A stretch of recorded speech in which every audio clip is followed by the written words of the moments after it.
और मेरे नौजवान साथी बैठे हैं। आपको जो ये निमंत्रण मिला होगा यहां आने का, ये भाई इसकी कौन कम करनी थी?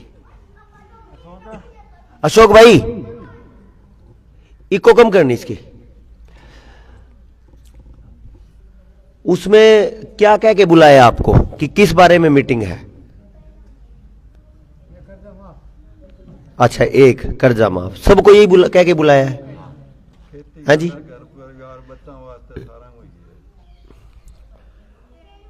ठीक है जी, मैं समझ गया। इको जीरो लेकिन आ रही है अभी भी, ठीक है। ये थोड़ा न्यू घुमा दे तो ठीक रहेगा। पर उधर उधर उधर, बस बस, ये ठीक है। आगे जगह है जी, आगे आ जाइए जो बाद में आवे। वैसे तो जो पहले आवे ना वो आगे बैठना चाहिए, लेकिन हम आगे आने वाले पीछे बैठते हैं, इसलिए ये नेता हमें हर बार लूट के जाते हैं। ये देखो, ये माताएं बहनें मतलब कितनी थोड़ी जल्दी उठी, इनका बात समझ में आ गई। जग आगे नहीं छूटनी चाहिए, क्योंकि ये कहा गया है कि पीछे रहने वालों को उतना मिलता है जो आगे रहने वाले छोड़ देते हैं, है कि नहीं? तो ये आपकी मर्जी है कि आपने मतलब बचा हुआ लेना है या अपना अधिकार धक्के से लेना है ना? तो इसलिए आगे जगह नहीं बचनी चाहिए, पीछे छूटे तो छूटे। तो मैं अपनी चर्चा शुरू करूं। मैं इस वीरों की धरती राजस्थान पे आप सबको नमस्ते करता हूं, नमन करता हूं, राम राम आप सबको। और ये वही जगह है, वही जमीन है, वही धरती है जहां की माओ ने महाराणा प्रताप जैसे, पृथ्वीराज चौहान जैसे वीरों को पैदा किया। तो एक छोटी सी बात मैं जरूर आपके बीच में कहूंगा। अभी बात चली कि हमें जो बुलाया है या बताया गया है वो लोन का मामला है, ठीक है जी। मैं एक छोटी सी चर्चा पूछता हूं, मतलब छोटी सी बात पूछता हूं, आप बताना हाथ उठा के या बोल के बताना। किसी भाई ने किसी से लोन ले लिया, जिसने लोन दिया वो लोन का पैसा मतलब कर्ज दे दिया, कर्ज का पैसा मांगने के लिए चला गया जिसको दिया था, और जिसने देना था, अरे यानी समझ आ रही है थोड़ी थोड़ी? अच्छा ठीक है, फिर तो ठीक है। जिसको देना था उसने ये बोला, देखो जी बोलियो ना, बड़ी काम की चर्चा है ये, थोड़ी देर की, हो सके जिंदगी बदल दे चर्चा ये, बस थोड़ी देर का सहयोग करना आप सारे। जिसने पैसा देना था उसने ये बोला कि भाई मेरा बेटा या मेरा बच्चा बीमार है, अगर मैं तेरे पैसे अभी दे दूं तो मेरा बच्चा मर सके, तू बता दे कि पैसे पहले लेगा या इस पैसे से मैं अपने बच्चे का इलाज करवा दूं और पैसे फिर दे दूं।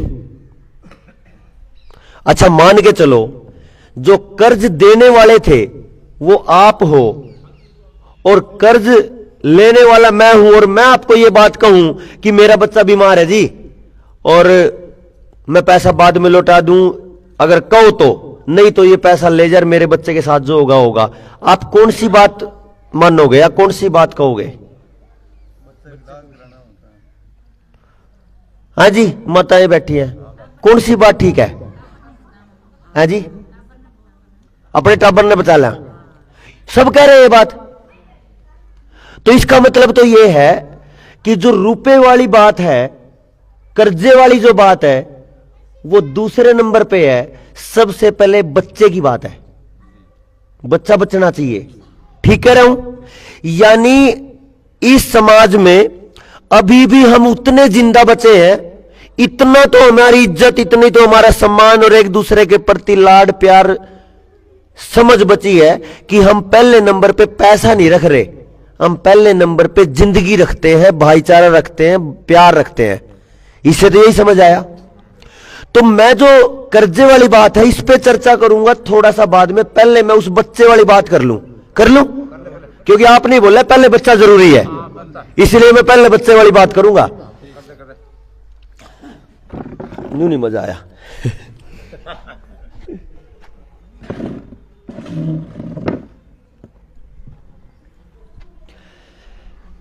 मैं राजस्थान में खड़ा हूं इस टाइम, और यहां की वीरता को और यहां के उस बलशाली खून को, गर्म खून को याद करते हुए मेरे को एक बात याद आई कि किसी ने सभा में, एक बड़े विद्वान थे, उन्होंने पूछ लिया ऐसी सभा में कि भाई एक बात बताओ, अगर दुनिया से औरत को खत्म कर दो 1 मिनट के लिए, औरत जाति को 1 मिनट के लिए खत्म कर दो, तो क्या दुनिया चलेगी? तो मना कर दिया। सब सहमत है? अच्छा जी। अच्छा, एक पल के लिए आदमी को खत्म कर दो तो क्या चलेगी? यहां झूठ है, क्योंकि जिस समय आदमी खत्म होता है उस समय इस दुनिया में करोड़ों माताएं गर्भवती होती हैं, वो फिर बच्चे जनेंगी, फिर ये दुनिया चल पड़ेगी। यानी आदमी खत्म हो जाए एक बार तो ये सृष्टि चल सकती है, लेकिन मां खत्म हो जाए तो ये सृष्टि एक पल भी नहीं चल सकती। तो मेरा यह कहने का मतलब है कि मां जब तक है, मां जब तक मजबूती से खड़ी है, तब तक ये दुनिया मजबूती से खड़ी है। और अगर मां कमजोर हो गई तो फिर हमें यह नहीं पता कि होगा क्या। तो ये जो सिस्टम चल रहा है, इस सिस्टम को मैं थोड़ी देर बात करूंगा, उसमें आप समझना जी क्या क्या हो गया। आप सारे पढ़े लिखे हो, मैं एक बात और समझ रहा हूं, जब से मैंने पढ़ाई शुरू की थी और मैंने अभी पढ़ाई खत्म करी जब भी, तो मैं पिछले 30 साल से एक ही शब्द पढ़ रहा हूं भारत के लिए, कि भारत एक विकासशील देश है। किस किस ने सुना? ये विकसित नहीं सुना ना, केवल विकासशील सुना। तो मैं ये सोचता था कि भारत विकसित कब होगा, भारत मजबूत कब होगा, भारत पूरा विकास कब कर लेगा। लेकिन 30 साल मेरे हो गए और 75 साल इस देश की आजादी के हो गए, आज तक भी भारत विकसित नहीं हुआ। यह बड़ा संशय, बड़ा झमेला था। अब मुझे पता चला कि भाई ये देश विकसित कैसे होगा। सुनना जी ध्यान से, बहुत गहरी बात है ये। विकसित का मतलब मैं आपको बताऊं आज बहुत गहरा है, और आपको अगर समझ आ गया तो आपको रात को नींद नहीं आएगी। इतनी खतरनाक बात है ये। कैसे? अंग्रेजों का ये जो दुनिया अंग्रेजों की, उन्होंने भारत पे राज करा। सबने पता कि अंग्रेज भारत में राज करके गए। वो ये कहते हैं कि भाई असली समझा हुआ और असली विकसित जो समाज है वो है जिसमें परिवार नहीं है। सुनना ध्यान से एक एक बात। जिस समाज में परिवार नहीं है वो समाज विकसित है। तो कैसे हो? वो ऐसे होगा ना, तो किसी समाज में, किसी परिवार में कोई नियम होगा, ना वहां पे परिवार होंगे, ना कुटुंब होंगे, ना कोई मर्यादा होगी। और उस मर्यादा के पीछे अंग्रेज ये कहते हैं कि हमारा एक संत होया है बहुत पुराना, 2500 साल पहले, और वो संत ये कहता है कि भाई पूरा जो अंग्रेज है सब के सब वो मेरी बातों पे चलते हैं। तो फिर हमने उनको पढ़ा कि वो कैसे चलते हैं, तो पता चला उसकी किताबों से, जो संत है अंग्रेजों का, वो ये कहता है कि मेरी जो समझ है उस समझ में पहली बात है कि औरत में आत्मा नहीं होती। वो कह रहा है आत्मा केवल घर के मुखिया में या देश के राजा में होती है, बस। समझना एक एक बात को। और जब औरत में आत्मा ही नहीं होती तो उसको दुख सुख का कोई अनुभव नहीं होता। समझ रहे हो? ये अंग्रेज कह रहे हैं, और वो अंग्रेज कह रहे हैं जिनकी बनाई हुई पढ़ाई आज हम पढ़ रहे हैं। ये दो बात कहां तक जाएंगी समझना। ना तो औरत में आत्मा होती, और ना औरत में आत्मा होने के कारण उसको दुख सुख होता। इसलिए औरत एक भोग की चीज है। एक शादी करो, 2 शादी करो, 20 शादी करो, 50 शादी करो, छोड़ दो। ये गंध है उनके समाज का। और मेरे समाज में एक संत बैठ के कहता है अगर मेरे समाज में मां नहीं है तो ये दुनिया नहीं चला करती। अंतर पता चला? मेरे विद्वान की समझ और अंग्रेजों के विद्वान की समझ में कितना अंतर है, यह पता चलता है एक बहन एक मां के बारे में सोच से। और यह सोच का जब उन्होंने पैमाना बनाया तो उन्होंने अपने देशों का तो कर लिया सत्यानाश। वहां पे कोई परिवार नहीं, कोई कुनबे नहीं, क्या पता, यह भी नहीं पता कि किसकी मां कौन सी है और किसका बाप कौन सा है, क्योंकि इतनी शादियां करें वो, तो मां भी इतनी शादियां कर ले छोड़ छोड़ के अपने बच्चों ने, और बाप भी उतनी शादियां कर ले, तो पता ही नहीं चलता। तो उनके जो बच्चे हैं वो बच्चे सरकार पालती है। ये मैं एक बीच में बात कहूं छोटी सी, आपने ऐसा लग रहा होगा ये लोन वाला मामला था, ये कहां पहुंच गए भाई, है कि नहीं? सोच सके, लेकिन अच्छी बात है कि आपने नहीं सोचा।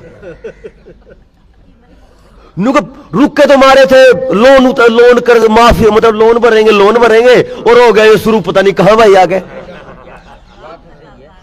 बात तो उसका ये दिमाग में आ सके, लेकिन ये बात आपके लोन वाले मामले से जुड़ी हुई है, इसलिए मैं ये शुरू कर रहा हूं। थोड़ी सी देर बाद आपको पता चलेगा कि ये क्यों था। ठीक है जी।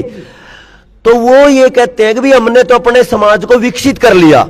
विकसित कैसा कर लिया? ना परिवार छोड़े, ना कुनबे छोड़े, ना पति पत्नी का रिश्ता छोड़ा, ना मां बाप का रिश्ता छोड़ा, यहां पे तो सब कबाड़ कर लिया। जो देश हमारे तरीके से अपने समाज को कबाड़ में डाल देंगे वो विकसित है, क्योंकि हम उनकी पढ़ाई पढ़ रहे तो हमें उनकी बात माननी पड़ेगी। तो इन्होंने एक काम करा, ध्यान से समझना इस बात को। 1984 में एक पुस्तक आई और उस पुस्तक में यह कहा, आओ भारत को बदल देते हैं। अंग्रेज कह रहे हैं 1984 में भी, भारत की आजादी के बाद, क्योंकि अभी भी जितनी सरकार बनी है 75 साल की आजादी में, सारी की सारी अंग्रेजों के गुलाम है ये। ध्यान से समझना इस बात को। तो अगर सरकारें गुलाम है तो जो नियम सरकार बनाएगी वो भी गुलामों के नियम होंगे। तो 1984 में पुस्तक छपी। उस पुस्तक में पहला नियम था जो मेरे समाज की मां बहन बेटी की बर्बादी का था, आपको पता नहीं चला किसी को भी। उसमें यह था, आओ भारत की लड़कियों को रसोई से बाहर निकाल दें। क्या हो जाएगा इससे? अगर एक लड़की, एक मां, एक बहन, एक बेटी रसोई से बाहर निकल जाएगी, क्या हो जाएगा? हो जाएगा, उसकी पूरी परंपरा टूटेगी। जो उसको दादी नानी से, मां से ज्ञान मिला है, पूरे 12 के 12 महीनों में कौन सी चीज कब खानी, कौन सी सब्जी कैसे बनेगी, कौन सी चीज कैसे बनेगी, वो सारा ज्ञान चला जाएगा जब वो रसोई से छोड़ देगी रसोई को।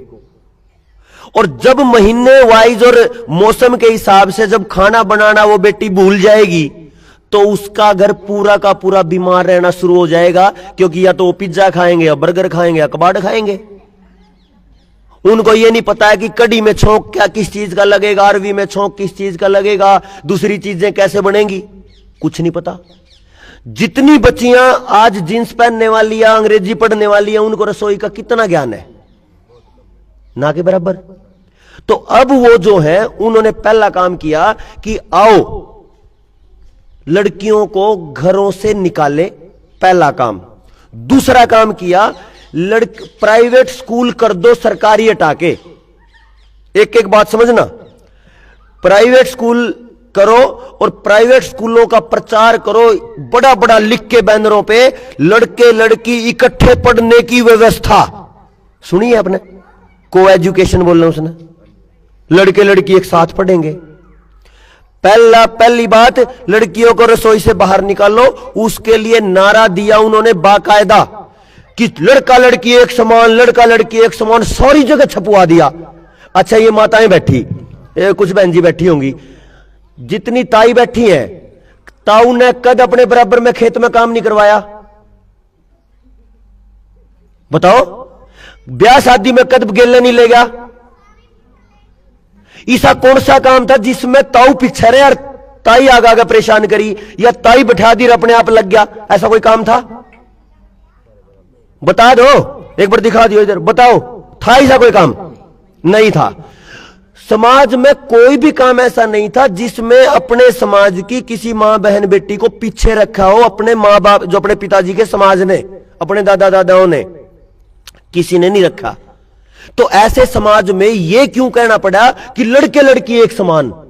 वो जानबूझ के लड़कियों के दिमाग में कचरा घुसाने की बात थी कि भाई लड़के अगर बाहर नौकरी करेंगे तो लड़कियां भी करेंगी, और यह बात जैसे आएगी तो लड़कियां पढ़ेंगी अंग्रेजी और वो अब बोलेंगी कि मेरे को तो लड़के की तरह चलना है, लड़के की तरह काम करना है, इसलिए रसोई में मैं क्यों करूं काम। तो लड़कियां रसोई से बाहर धीरे धीरे आ गई। पहला काम लड़कियां रसोई से बाहर, दूसरे नंबर पे लड़का लड़की एक समान, तीसरे नंबर पे लड़के लड़की इकट्ठे बिठा के प्राइवेट स्कूलों में पढ़ाना। आगे आगे मैं बहुत खराब खराब बातें कहने वाला हूं, कड़वी बात कहने वाला हूं, और आपके काम की है वो, अगर आपको अपना सम्मान बचाना है तो, क्योंकि आपने बोला था अपने बच्चे सबसे पहले हैं। मैं ठीक कर रहा हूं चर्चा? अगले नंबर पे आ जाओ। ये बात वो है, मेरे बहुत लंबे समय तक दिमाग में एक बात चली थी कि हमारे बुड्ढे इतने बावले थे क्या कि लड़की जो हमारी दादी की उम्र की है, ताई की उम्र की है, जिनका ब्याह 13 साल की उम्र में, 14-15 साल की उम्र में हो गया था, ऐसे करा कर दे पहले। तो मैंने काफी समझा, काफी सुना, काफी पढ़ा कि भाई वो बूढ़े बावले तो थे नहीं जो 14-15 साल की उम्र में ब्याह करा कर दे। तो फिर काफी जब मैं सर्च करता रहा तो एक पुस्तक मिली आयुर्वेद की, और पता चला कि 13, 14, 15 साल की उम्र में बेटियों की शादियां क्यों करते थे बुड्ढे, और कितनी समझ थी उनकी। क्या था, एक बच्ची जब बड़ी होती है और एक नौजवान बच्चा जब बड़ा होता है तो 13 साल में बच्ची का शारीरिक चक्कर शुरू होता है, 13 साल में, और 16 साल तक जब 36 चक्कर हो जाते हैं तो 36 चक्कर परफेक्ट वो हैं। 36वां चक्कर यानी 3 साल यानी 16 साल की उम्र, 16 साल होते ही वो बच्ची एक स्वस्थ मां बन सकती है। बुढ़ा ने पता था, अगर वो 36 बार तक पहले ब्याह कर देंगे तो वो बीमार हो सके, लेकिन बूढ़े इतने समझदार थे, बच्चे के चाल चलन ने देख लिया कर दे, अगर बच्चा अच्छा है, कोई दिक्कत नहीं, मतलब समझदार है, तो उसकी ब्याह चाहे 20 साल में कर दो, और अगर बच्चा लग रहा है कि भाई ये बच्चा संयमी नहीं है तो ब्याह तो कर दो 13 साल में, हो सका उन्हें ससुराल में भेजे 16 साल में, ऐसे ही करा कर दे ना, 3-3, 4-4 साल बाद भेजा कर दे। वो जो समझ थी बुजुर्गों की वो गजब की थी कि भी एक बच्चे को अगर समझदारी में रखना है जीवन में तो उसको यह समझा दो, लड़की को यह समझ आ जाए तेरा ब्याह हो गया, तेरा आदमी वो है, जब बेशक जाओ तो 2 साल बाद, और लड़के को यह पता चल जाए उल्टा नहीं चलना क्योंकि घर वाले लठ मारेंगे उल्टा चला तो, क्योंकि तेरी घरवाली वो है, तो दिमाग सेट, 2 साल बाद अपने ससुराल में चले जाओ और फिर वो ग्रस्त चलेगा। इन्होंने क्या करा, बुजुर्गों की इतनी बड़े विज्ञान को कचरे में डाल दिया। देखो क्या कर दिया, 16 साल की लड़की की उम्र को 18 कर दिया। एक एक बात समझना, लड़के लड़कियों के स्कूल इकट्ठे करे, 16 साल की उम्र बढ़ा के 18 कर दी, और जो प्रजनन के चैप्टर है ना, प्रजनन अंगों के चैप्टर, वो इकट्ठे बैठा के मास्टर ने, मैडम ने पढ़ाए। तो एक तरफ लड़कियां बैठी है, एक तरफ लड़के बैठे, और वो चैप्टर पढ़ा रहे कि मास्टर है कि मैडम, तो दिमाग में गंदगी आएगी कि नहीं आएगी? मेरी बात समझ आ रही है? ये बहुत जानबूझ के किया आपकी बर्बादी के लिए। मैं ये कह रहा हूं, मेरी मां बहन मेरी बेटियों के साथ बर्बादी हो रही है, मेरा समाज तबाह हो रहा है। और उस दिन के बाद एक तरफ तो ये वो आ गया, दूसरी तरफ टेलीविजन आ गया, और टेलीविजन पे कितना गंद मचा है वो सबको पता है। तो टेलीविजन पे एक तरफ, दूसरी तरफ बच्चे इकट्ठे बैठा के वो गंद पढ़ा दिया। मैं ये नहीं कह रहा हूं पढ़ाना नहीं चाहिए, पढ़ाना चाहिए, लेकिन लड़कियां अलग पढ़ती थी और लड़के अलग पढ़ते थे, क्या तब पढ़ते नहीं थे बच्चे? तो वो तरीका गलत क्या था? लेकिन इनको विकसित करना था भारत, और विकसित कौन है? जिनका कोई परिवार नहीं है। जब पूरा समाज, पूरी दुनिया बिना परिवार की होगी, अकेला अकेला पति पत्नी, उनके भी अगर रोले हो जाए तो तलाक दे दो, बात खत्म। तो कहीं भी रिश्ते नहीं चाहिए इनको। और उरे क्या है, कितने सारे रिश्ते ऐसे हैं, शादी होगी, हो सके महीने बाद आदमी गुजर गया, और वो जो मां है वो शायद न्यू कह दे अपनी सासू तक, कोई टेंशन नहीं, मैं तेरी हूं और सारी जिंदगी न्यूएरा लूंगी, कोई दिक्कत नहीं, क्योंकि जिसका मैं आ रही थी मैं उसकी है थी बस, और वो चला गया तो मैं तेरी होगी, तेरी ये बेटी हूं। कितने सारे केस ऐसे। ये इतनी ऊंची परंपरा थी कि भाई मैं, अरे मतलब वैसे तो होता नहीं, लेकिन कम है तो है 7 जन्म के रिश्ते हो गए भाई। मरिया पीछे तो किसी ने बेरा क्या होया, शरीर खत्म हो लिए, लेकिन कम से कम दिमाग तो इतने ऊंचे स्तर का है कि वो ये कहते हैं, जो अपना अभी तक का समाज है जो इस गंदगी में नहीं आया, वो ये कहता है कि भाई एक बार जिसका संबंध बन गया फिर वो अपना और कोई नहीं चंदा। अपना विचार था ये, लेकिन इन्होंने क्या किया, दिमागों में कचरा डाल डाल के, किताबों में पढ़ा पढ़ा के, टेलीविजन पे दिखा दिखा के, समाज के पड़ोसी बच्चे, जो मेरे दादा की मैं बात बताऊं, इतना कमाल था उन बुजुर्गों का। मेरे गांव की कोई भी बिरादरी की, किसी भी समाज की कोई लड़की किसी गांव में है, शादी कर रखी है, और वो बूढ़ा वहां जा रहा है, मेरे दादाजी अगर वहां जा रहे हैं, तो चाहे उस पर 1 रुपया पूगो चाहे 10 रुपए, वो उसका सम्मान मान किए बिना कभी नहीं आया। मतलब कि पूरे गांव की बेटी मेरी बेटी है, पूरे गांव की बहन मेरी बहन है। और ईब पड़ोस पड़ोस में भाग से बच्चे, क्यों भागे वो? क्योंकि उन्हें टेलीविजन पर गंद दिखाया गया, उनको किताबों में गंद पढ़ाया गया, उनको एक साथ बिठाया गया और कचरा भरा गया बार बार, हर दिन वो गंद मचाया। और साथ में ये सारा काम करने के बाद सरकारों ने नियम बनाए, अगर लड़का लड़की भाग के शादी कर ले तो पहला केस मां बाप पे करते हैं वो, कि मुझे खतरा मां बाप से है। जिसने मतलब शरीर पाड़ कर जाम दी और जिसने 20 साल पाल दी, वे तो केस के लायक। और जो कबाड़, जो केवल और केवल मतलब लुटेरा शोषक आया है उसकी जिंदगी में, वो उस खतर फरिश्ता है।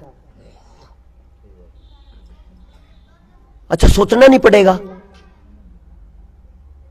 बता, ये मां बैठी, सोचना पड़ेगा कि नहीं पड़ेगा? अगर ईद तक बाद चले गए ना, फिर नहीं सोच सकते आप, टाइम नहीं है। किस तरह इन्होंने ये नियम बनाने के बाद, पहला नियम बनाया था 16 साल की उम्र 18 करी, और अगला नियम अब बना दिया है, ध्यान से सुनना, अब शादी की लड़की की जो उम्र है वो 18 से 21 कर दी है, और शराब खरीदने की उम्र 25 से 21 कर दी है। यानी नशा करो और गंद मचाओ समाज में, ये सरकारें कर रही हैं और हम सो रहे हैं। क्या आपको पता है सारी बात? नहीं पता। मतलब मैं आपको वो कहानी सुना दूं, बड़ी कमाल की है, राम जी की कहानी है वो। बोला राम जी के बारे में कह दिया कि अब राम को राजा बनाएंगे, और राम को बताया ही नहीं।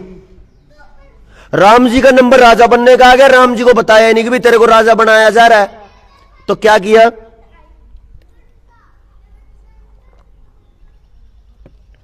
सारे बैठ गए, गुरु जी बैठ गए, गुरु विश्वामित्र वशिष्ठ सारे ऋषि मुनि बैठ गए, सारे राजा और उसकी प्रजा बैठ गई। और फिर क्या आया, क्या हो गया? कोई परेशानी तो नहीं? मतलब बातचीत सी शुरू होगी इसलिए पूछ रहा हूं, मेरी तरफ ध्यान देंगे। तो राम जी भागे भागे जा रहे, कोई मेरे जैसा मिल गया, कोई दोस्त राम जी का। और अब कहां चला? बोला बाद में बताऊंगा। बोला बता तो दे। बोला बाद में बताऊंगा। तो राम जी पहुंच गए अपनी उसमें सभा में, जहां राजा बनाने की बात चल रही थी। तो वो बोले कि आपको तो बुलाया ही नहीं था। बोला जी सुनो सब के सब, मैं आपको ही बोल रहा हूं, वो राम जी वाली बात आप सबको बोल रहा हूं मैं। जिंदगी किसकी लिखी जा रही है आज? जो राजा बन रहा है, जिंदगी तो उसकी लिखी गई है ना। जिंदगी राम की लिखी जा रही है और राम को पता ही नहीं। ये तो गलत, ये तो सरासर अन्याय है। भी मेरा भविष्य आप तय कर रहे हो, मेरी जिंदगी के बारे में आप कलम से लिख रहे हो और मुझे बता ही नहीं रहे। मैं इस बात को स्वीकार नहीं करूंगा। तो मेरा भविष्य जब लिखा जाएगा तो मुझे उसकी जानकारी होनी चाहिए, ताकि मैं निर्णय ले सकूं कि यह सही था कि गलत था। मैं आज आप सबसे पूछता हूं, वो राम जी वाली बात, जब आपके बच्चों की जिंदगी लिखी गई 16 साल से 18 की उम्र, 18 से 21 की उम्र, और अगर शादी करेगा मां बाप तो जेल होगी। और अगला जो नियम है वो ये है, अगर बच्ची चाहे तो रखैलों की तरह लड़का चाहे तो रखैलों की तरह 16 साल में रह सकता है, बच्चे बेशक पैदा हो जाएं, लिव इन रिलेशनशिप बोलते हैं उसको। क्या आपको पता अपनी बच्चियों के बारे में क्या नियम बन गए?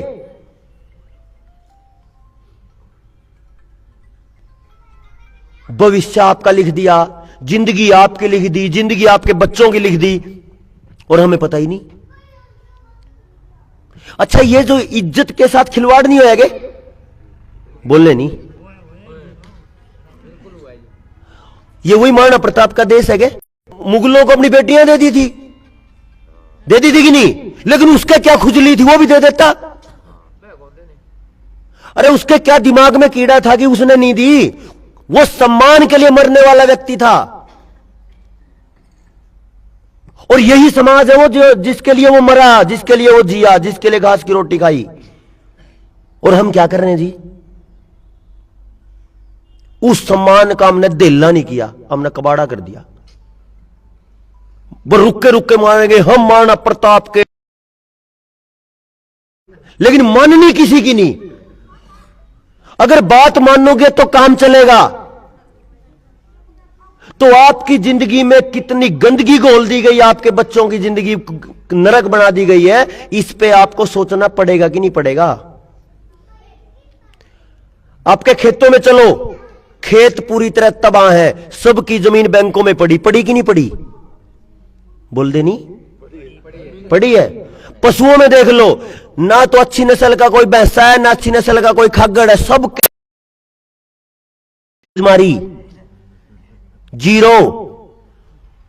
4 दिन पहले मैं करनाल में बात कर रहा था, जैसे पशुओं को इंजेक्शन से, मतलब पशुओं को इंजेक्शन लगाते हैं, अभी माओ को भी बच्चे इंजेक्शन से होने लग गए। ये नाश हो गया हमारा। तो मतलब चलता रहेगा या सोचना पड़ेगा? एक बार सोचो, नहीं तो अपने पास अगले 5 साल बाद कुछ नहीं बचने वाला। करनाल में एक साल में, पिछले साल 2023 में 1,30,000 बच्चे टिक्के के हुए हैं पैदा। मतलब मेरे को तो यह लगता है कि बचा ही कुछ नहीं।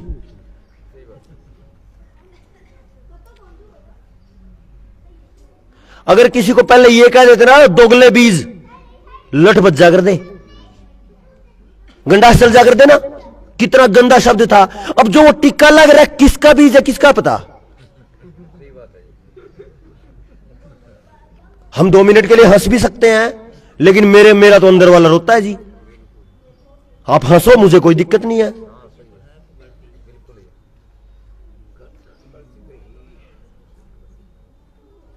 अगर आपकी जिंदगी के साथ, आपकी बच्चियों के साथ, आपके परिवार के साथ अगर इस लेवल का घिनौना काम हो रहा हो और हम सोते रहे, तो फिर तो नमस्ते जी, मैं चलूं।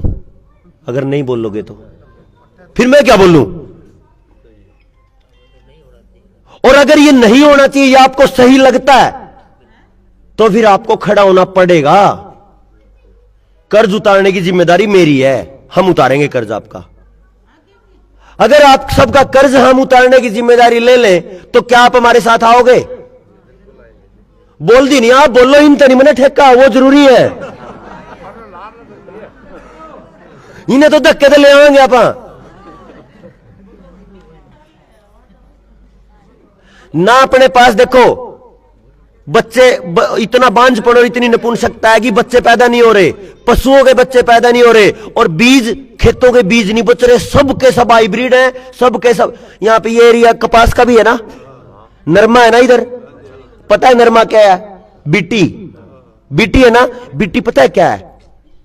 जैसे सुअर का और गाय का क्रॉस अमेरिकन है, वैसे ही नरमा जो है बीटी, वो एक कीड़े का और कपास का क्रॉस है।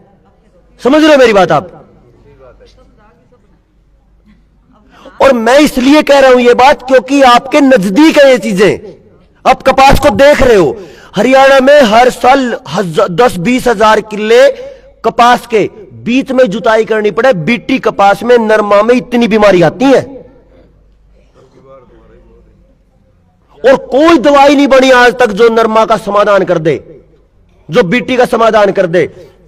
जितनी सारी सब्जियां हैं सारी पैकेट के बीज लगाते हैं हम, अपना देसी बीज किसी के पास नहीं है। और पैकेट का बीज कैसे आता है, उसको खोल के देखोगे पूरा का पूरा बीज घोल में, उसमें जहर में डुबो के देते हैं वो। और जो जहरीला बीज मिट्टी में पड़ेगा, मिट्टी के अंदर जो जीव है, सूक्ष्म जीव, वो मरेंगे ही मरेंगे। तो उसको पैदा होने के लिए फिर दुनिया भर का केमिकल चाहिए, खाद, फिर मरो खाद खा के। ना आपके पास अनाज बचा, पूरा बाजरा है, बाजरा हाइब्रिड है, मोटा मोटा आ गया, देसी बाजरा नहीं बच रहा। सरसों है, अब सरसों भी पिछले 1 साल से बिट्टी कर दी है ना जी ना, हो गया वो कोर्ट में केस चला 7 साल, 2015 से लेके 22 तक चला वो, और अभी पिछले 8-10 महीने पहले वो कर दिया फाइनल। उस एक केस के लिए एक आदमी को मरना पड़ा, आपको पता है। मोदी का और खट्टर का एक बड़ा दोस्त था, बड़ा गजब का। उस दोस्त का नाम था उसका अनिल माधव दवे, आरएसएस का आदमी था वो, और वो पर्यावरण मंत्री बनाया था बीजेपी में, भाजपा ने। और जब वो बनाया तो वो पर्यावरण मंत्री बना, उसके पास वो फाइल गई, भैया सरसों की वो परमिशन दे दो, सरसों को लागू कर दो कि बीटी सरसों आ जाए। उसने उन सब से, उस मतलब मंत्री से मिलने हमारी टीम गई थी, हरियाणा पंजाब से 20-25-50 लोग थे, उसमें से 10 जन उनसे मिले थे। बैठो तो जी, बैठो, आगे आ जाओ। चाहे मेरी तरफ, मेरी बात समझ आ रही है? तो जब वो मिलने गए, वो आदमी इतना शांत आदमी था कि उसने ये बोल दिया 5 घंटे की चर्चा के बाद को, तेरे की अगर ये सरसों आ गई तो सत्यानाश हो जाएगा। तो मैं ये करता हूं, इस पे अगले 1 साल तक खोज करवाऊंगा, इसकी पूरी रिसर्च करवाऊंगा, और उसके बाद निर्णय लेंगे कि इसको परमिशन दी जानी चाहिए या नहीं दी जानी चाहिए। और पता चला सुबह छोटी सी खबर छपी, अनिल माधव दवे को हार्ट अटैक आ गया और मर गया उस दिन। क्यों? हां जी, क्यों होता है ये, इसको समझना आप थोड़ा। एक कंपनी जब पूरे देश में बीज बेचेगी, कई लाख करोड़ रुपए का बीज बेचेगी वो, उसके लिए एक आदमी मारना मरवाना कोई बड़ी बात नहीं है। अगर मैं आज आपके बीच में, मैं पिछले, वैसे तो इंजीनियर था मैं, लेकिन अपने नौकरी को छोड़ के पिछले 13 साल से मैं बात कर रहा हूं कि पूरे देश का जो इतना जहर हम खा रहे हैं उसको कैसे बचाओगे। ये बचना चाहिए। तो ये बचाने के लिए मैंने अपने खेत में बदलाव किया, अपने खेत में फिर गाय लाया, घर में गाय लाया तो गाय और खेत बदल गए। फिर मैंने ब्याह कर लिया, करवा लिया, मतलब घर क्या ना करा, कभी नहीं सोच सकते भाई उन्हीं कैटेगरी में। फिर मेरे दिमाग में एक बात आई कि जिस तरीके से बच्चे हमारी बुढ़िया पैदा करा कर दी ना, ऐसे ही बच्चा पैदा हो तो ठीक, इससे अच्छा तो बांध रह लो तो बढ़िया। क्योंकि जिस समय कोई मां गर्भवती होती है, पहले ही दिन आंगनवाड़ी वाली फटक से दरवाजा खटखटाती, हां कार्ड बनवाओ। कार्ड बनते ही 4 टिक्के ठुकवाओ, 9 महीने में 3 बार अल्ट्रासाउंड करवाओ, और सबसे शांत होकर आराम से बैठ के बोलो, आ बैठ एक बार बताऊंगी क्या। 9 महीने बेड रेस्ट लेना है, नहीं तो मर जाएगी। वो बेड रेस्ट नहीं है, वो 9 महीने बाद उसका 20-30 हजार का कमीशन है, क्योंकि पेट काटना है उसको बच्चा पैदा करने के लिए। ठीक कह रहे होंगे मैं? और जिस बच्चे को, जो बच्चा ऑपरेशन से पैदा हुआ, उसकी मां का दूध उतरना ही नहीं। 100 में तक 95 मां ऐसी है जिनको अगर ऑपरेशन से बच्चा हुआ तो दूध नहीं उतरता। और फिर जो हरियाणा, पंजाब, राजस्थान में, पूरे भारत में कहावत थी, तेरे में दम हो तो तेरी मां ने दूध प्यारा खा तो आजा अखाड़े में। जी मां का दूध नहीं उतरा तो अखाड़ा क्या करेगा? मां के दूध की तो ताकत अलग तो बताया कर दे। कोई कहा 5 साल पी रखा, कोई 3 साल पी रखा, मां ही नहीं बची तो फिर क्या पी रखा क्या नहीं पी रखा। ये हालत यहां तक आ गई है कि आपकी 3 तरीके के बीजों की बीजमारी का प्लान कंपनियों ने कर दिया, चाहे वो खेत के हैं, चाहे वो पशुओं के हैं, और चाहे आपके घर के बच्चों के हैं। अब ये बताओ, जब बीजमारी की हालत आ गई हो घर में, और अगर किसी के भाईचारे का तो रखना नहीं है एक भी। सुनो, मैं ये भी आपके काम की बात आ गई, समझ में आ गई बच्चे किस तरह बचाने हैं। कर्ज ज्यादा बढ़ा गई, बच्चे ज्यादा बड़े हैं, बोल दी नहीं। मतलब आपने देखा नहीं, मैं मेरा ध्यान उधर ज्यादा है क्योंकि मैंने मां दिखा सारी, वे काम करेंगी। समझ में आ रही है ना मेरी बात?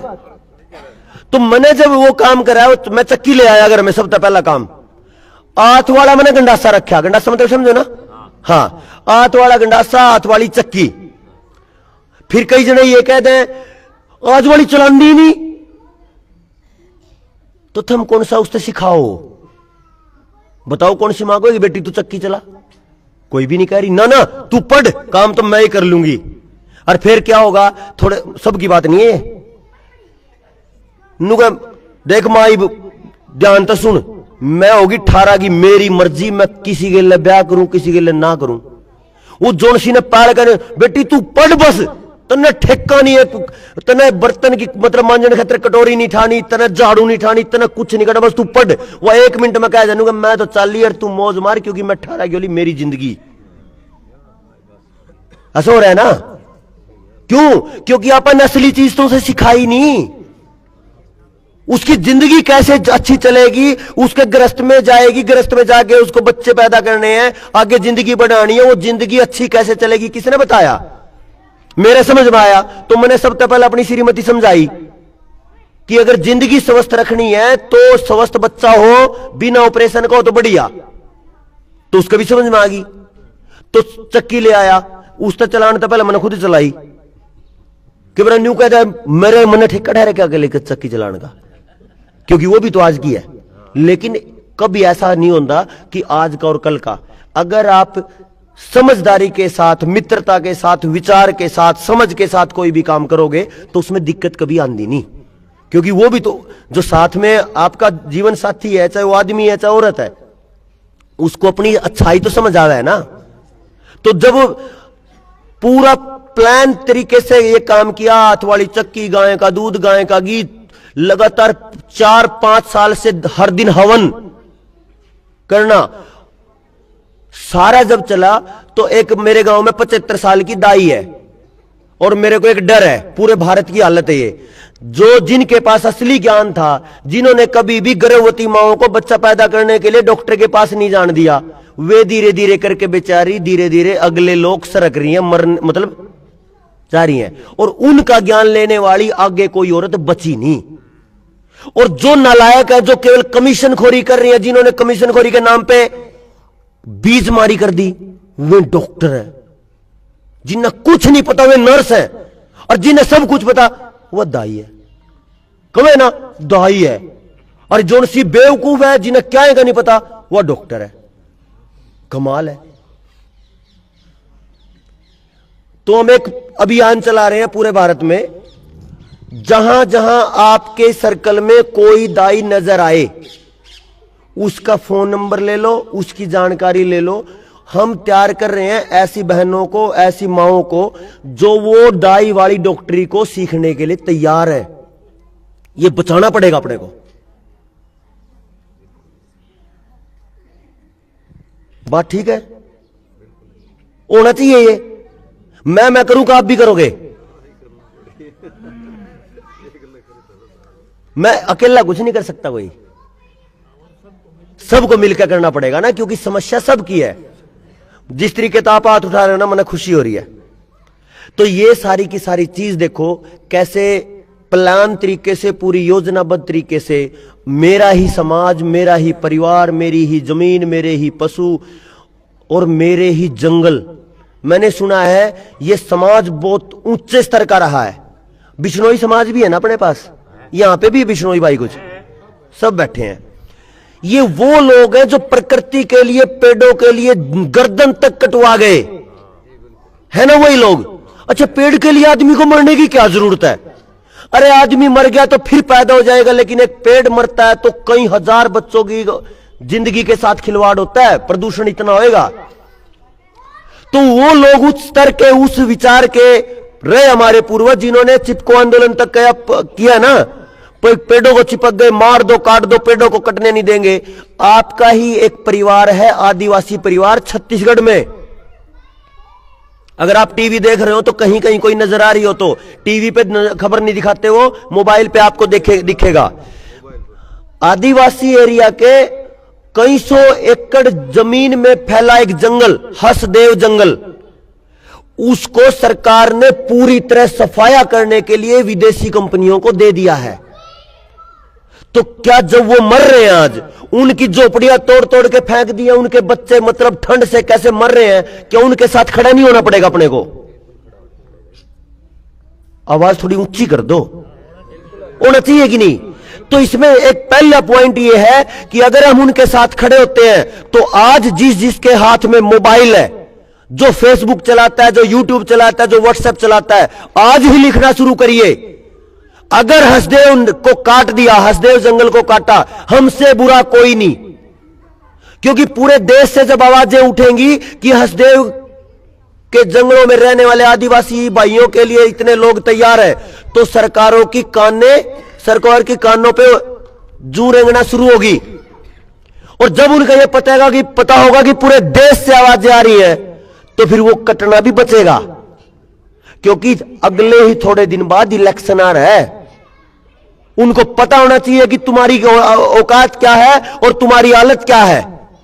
जिस प्रकृति के लिए मेरा पूरा समाज खड़ा था, बिश्नोई समाज, उस समाज का एक हिस्सा जो आदिवासी समाज है, जो प्रकृति के लिए जीता और मरता है, आज वो अपनी आखिरी सांसें गिन रहा है। तो खड़े होना पड़ेगा कि नहीं? आवाजें देनी चाहिए कि नहीं? बोल देनी। या फिर वैसा कर ले, बोला उसके घर में आग लग रही, इनको मन्ने की है फिर, और फिर तीसरे दिन मेरे घर में लगेगी, वो बोलेगा मन्ने की है, फिर दोनों जड़ के मर जाएंगे। तो आज जो हालत है, जो समस्या है, वो उस हद तक है कि अपने पास कुछ भी नहीं बचने वाला, ना पशु, ना बच्चे, और ना खेत, और ना कुछ। क्योंकि खेत की सारी जमीन बैंकों में पड़ी है और लोन भरने का कोई भी समाधान दिखता नहीं। कारण यह है, हमने सरकार से पूछा था कि भाई पूरे देश में कर्जा कितना है। मैं एक की बात नहीं कह रहा, ये जितने सारा बैठे, ये सब बैठे, और जितने सारे देश में लोग हैं उन सब से बात करी, मतलब सब के बारे में पूछा सरकार से कि पूरे देश में लोन कितना है, कर्जा कितना है। तो सरकार ने बताया 205 लाख करोड़ का। हमारे न मोबाइल में लिखा जाता है ये, न कैलकुलेटर में, इतना बड़ा है कि कहीं नहीं लिखा जाता ये, केवल पेन से कॉपी में 0,0,0,0 लगाते चले जाओ। 205 लाख करोड़ का तो है कर्जा। दूसरे नंबर पे हमने पूछा कि भाई भारत में नोट कितने छपे हुए हैं। भाई नोट वापस करके ही तो देंगे कर्जा, आप नोट ही तो दे रहे हो वापस, ऐसा है ना। तो हमने पूछा कि नोट कितने हैं, बोले 34 लाख करोड़ के। मतलब कर्जा 205 का, जेब में 34, उतर जाएगा, उतरेगा। आपकी बाड़ी बिकेगी, आपका कोक्का बिकेगा, आपका सब कुछ बिकेगा, आपकी जमीन बिकेगी, आपके डांगर बिकेंगे, आपका प्लाट बिकेगा, आपका घर बिकेगा। इज्जत तक के गाहक होंगे वो, इज्जत तक के। कि मेरे गांव में मैंने जब बात करी तो ये क्या करते हैं नालायक, 1-1 हजार की किस्त के लिए घर से निकाल के बोले बाहर बैठ, मैं बंद करके जाऊंगा, ताला लगा के जाऊंगा, किस्त नहीं देगी। तो इस हद तक इज्जत के साथ खिलवाड़ है। सुनिए, अब जब ये कर्जा नहीं उतर रहा है तो इस कर्जे को और बढ़ाने के लिए और लोगों को मजबूर करने के लिए, लोगों की मतलब नजरें और सिर झुकाने के लिए, बेइज्जती करने के लिए इन्होंने क्या किया, पहले आदमी वर्ग को, जो घर का मुखिया है, मुखिया मतलब उन्हें समझिए, मैं आप तो नहीं कह रहा, आप भी मुखिया हो, जो बाहर निकलने वाला मुखिया है, उसको पहले कर्ज में डाल दिया।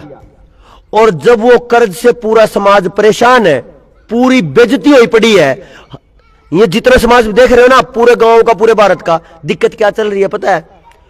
कर्जे से, बैंकों के कर्जे से हर आदमी मर रहा है, लेकिन अपनी शर्म में किसी को बोलता नहीं।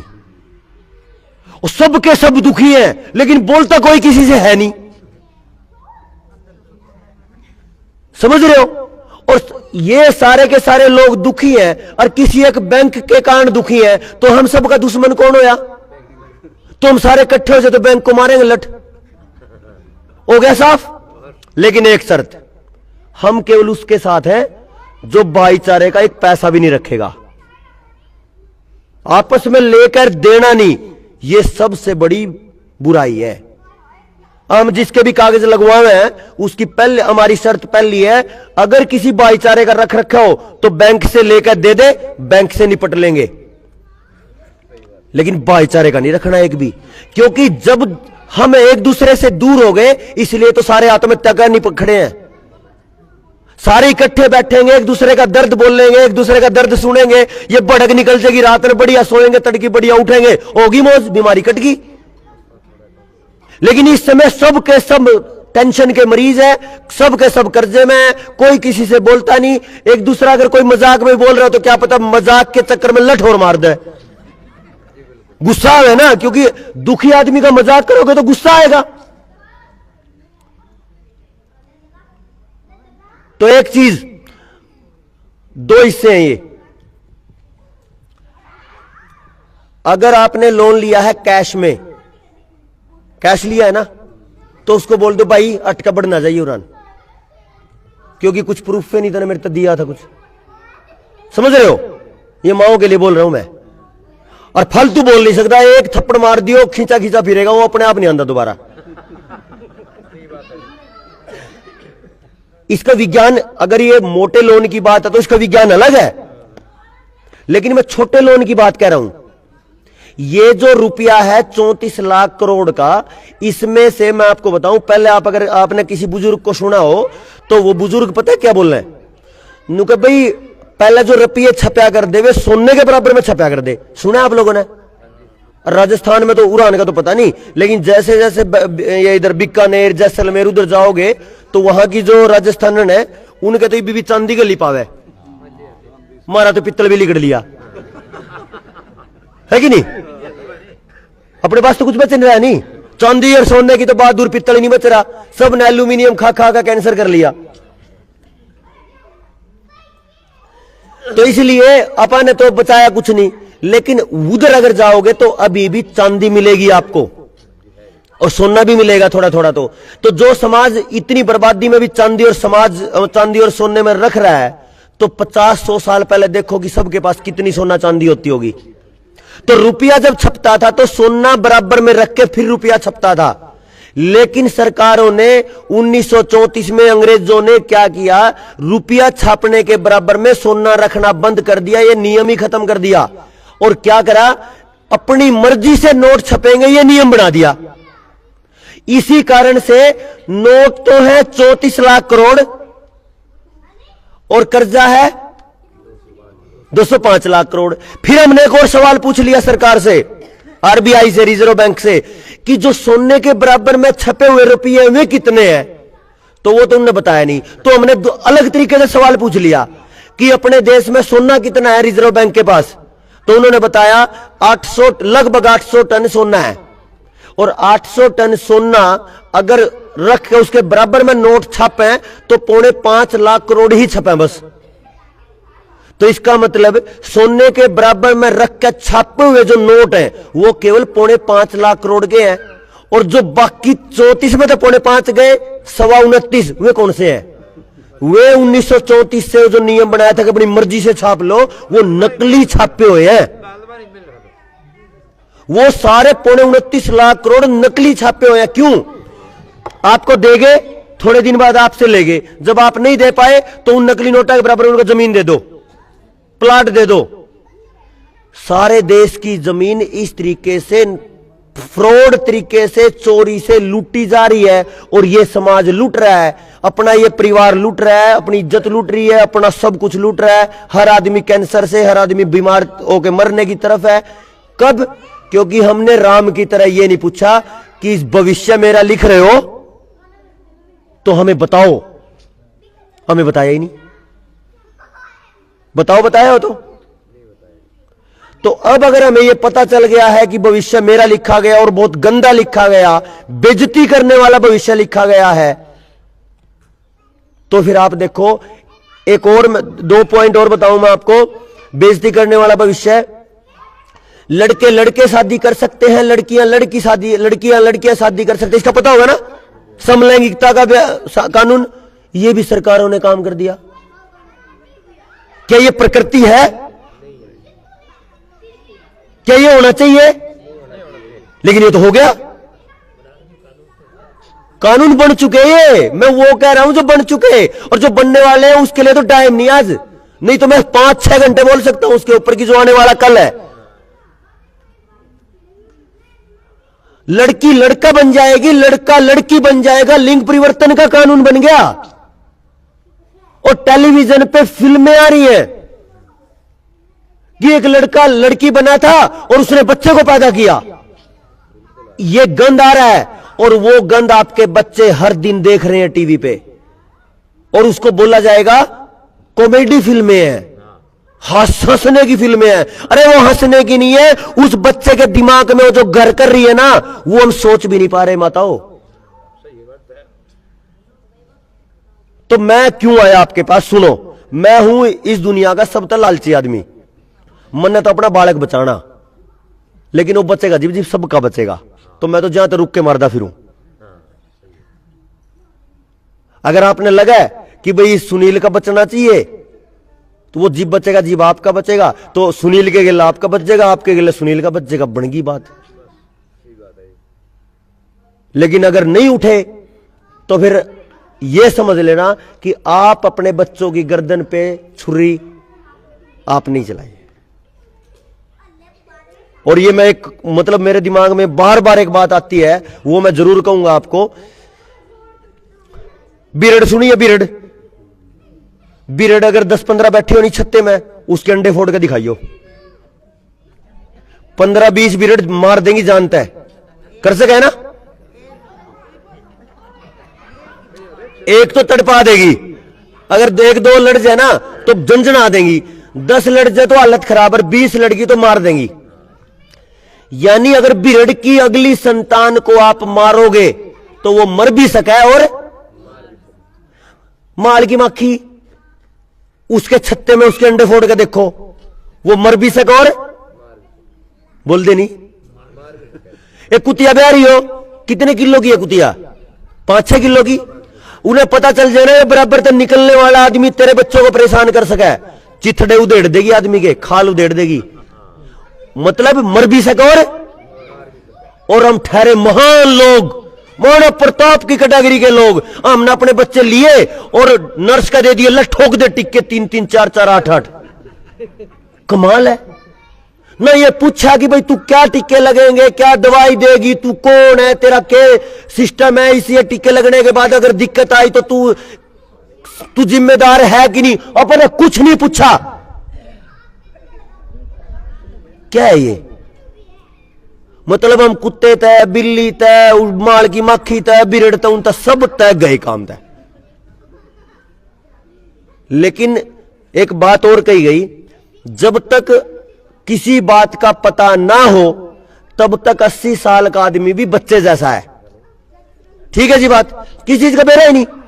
लेकिन जब आपको पता चल जाए तो बेशक उम्र 10 साल क्यों ना हो, आपका ज्ञान 80 साल के बूढ़े से भी ऊपर है। तो गलती करने के बाद अगर मतलब समझने के बाद अगर आप गलती करते हो तो फिर आप महापापी हो, और अगर नहीं पता फिर तो गलती हो ही रही है, चलते रहो, कोई दिक्कत नहीं। तो 2 तरीके मैंने बताए। अगर आपका लोन है बैंक का, बैंक से लोन है और खाते से लोन मिला हुआ है, तो आप अपने कागजों की डिटेल दे देना। भाई यहां पे शैलेंद्र भाई, हाँ शैलेंद्र गांव, ये अपना गांव है ना आपका? आपका नाम सोमदत्त जी है। अपने कुछ डिटेल होंगी वो बता देंगे, क्या क्या पॉइंट आपने लिख के देने हैं वो दे दियो। अगर बैंक का है तो समझ गए, आपके बैंक ने आपको लोन दिया खाते में, आपकी किस्त जाती है खाते में, यह है तब की कंडीशन। और अगर आपको दिया है कैश का लेन देन, किसी प्राइवेट कंपनी ने, तो फिर आपने कोई टेंशन नहीं, मोरो थपेड़ा गया काम था। है जी, मैं समझ गया। तो बस जो खाते में दे रहे हैं ना, ऑनलाइन दे रहे, खाते में दे रहे, या कैश को नोट लेकर खाते में डलवाने जा रहे, वो भी वो मिल लियो भाई साहब तय सोमदत्त जी तय, ठीक है। बंद कर दे और फोटो खींच ले पीछे जाके। मतलब देवे तो खाता में लेजे नगद है, पर्ची देंदे होंगे ना, एक मिनट पर्ची तो देंदे होंगे ना।